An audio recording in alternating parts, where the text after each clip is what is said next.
Hello বন্ধুরা, কেমন আছেন সবাই? রান্নার হাট চ্যানেলে আপনাদের স্বাগত জানাই। আজ আপনাদের জন্য নিয়ে এলাম নতুন একটি রেসিপি, হাঙর শুটকি ভুনা। চলুন দেখে আসি। আমি প্রথমে একটি কড়াই বসিয়ে 3 টেবিল চামচের মতো তেল দিয়ে নিলাম। আমি এখানে সরিষার তেলটি নিয়েছি। শুটকিতে সরিষার তেলটি ব্যবহার করলে খুব ভালো হয় টেস্ট। এরপর তেলটি গরম হয়ে এলে আমি এখানে বড় সাইজের 3টি পেঁয়াজকে কুচি করে দিয়ে দিলাম। এবার একটু ভালো করে নেড়ে চেড়ে 3-4 মিনিটের মতো পেঁয়াজটাকে ভালো করে একটু ভেজে নেব।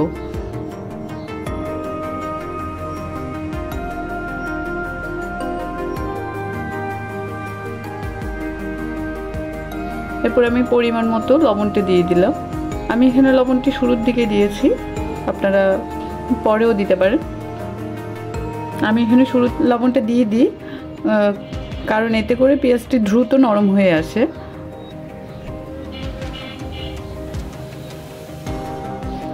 এবার ভালো করে একটু নেড়ে চেড়ে কয়েকটি কেটে রাখা কাঁচা লঙ্কা দিয়ে দেব। এরপর বড় সাইজের 3টা টমেটোকে টুকরো করে কেটে দিয়ে দিয়েছি। এরপর আবার একটু নেড়ে চেড়ে ভালো করে একটু কষিয়ে নেব। এরপর একে একে হলুদের গুঁড়ো, ধনিয়ার গুঁড়ো, মরিচের গুঁড়ো দিয়ে দিয়েছি।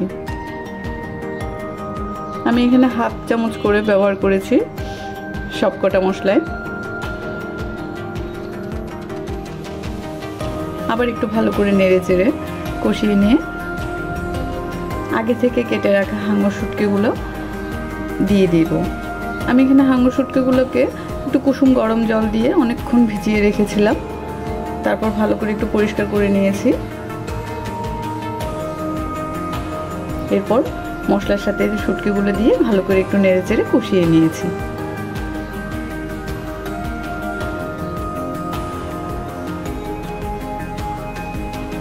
এই তো কষানো হয়ে এলে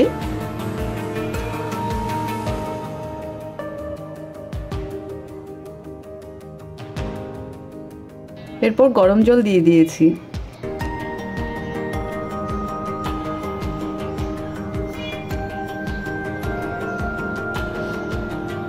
আবার মিনিট 2 মতো ভালো করে একটু নেড়ে চেড়ে নিয়ে আবার একটু পরিমাণ মতো গরম জল দিয়েছি। জলটা শুকিয়ে এলে আমরা নামিয়ে নিব। এই তো তৈরি হয়ে গেছে আমাদের হাঙর শুটকি ভুনা। নামানোর আগে অবশ্যই ধনেপাতা দিবেন। যদি আপনারা রান্না করে থাকেন তাহলে অবশ্যই কমেন্ট করে জানাবেন। ভালো লাগলে একটা লাইক দিবেন, শেয়ার করে অন্যদের দেখার সুযোগ করে দিবেন। যদি চ্যানেলটি সাবস্ক্রাইব না করে থাকেন তাহলে প্লিজ সাবস্ক্রাইব করে দিবেন। আজ এই পর্যন্ত। ভালো থাকুন, সুস্থ থাকুন। দেখা হবে নতুন রেসিপিতে।